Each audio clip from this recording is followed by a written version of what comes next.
ముఖ్యమంత్రి స్థాయి దగ్గర నుంచి ముఖ్యమంత్రికి కానీ మంత్రులకు కానీ శాసనసభ్యులకు కానీ ఏ ఒక్క ప్రజాప్రతినిధికి కూడా పరిపాలన మీద పట్టు లేదు, శ్రద్ధ లేదు.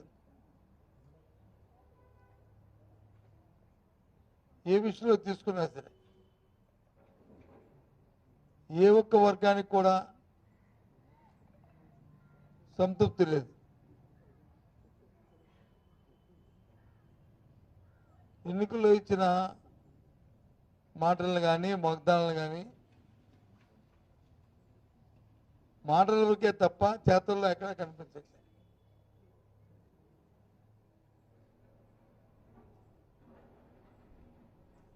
సూపర్ సిక్స్ అని ఏదైతే చెప్పారో అదైతే పూర్తిగా కూడా ద్వంద్వ ప్రమాణాలతో మాట్లాడుతున్నాయి తప్ప వాస్తవికతగా అమల్లో మాత్రం ఎక్కడా కూడా అందులో ఏదైతే అరకూరిగా ఒకటో రెండో మొదలుపెట్టినప్పటికీ కూడా దాంట్లో క్లారిటీ లేదు.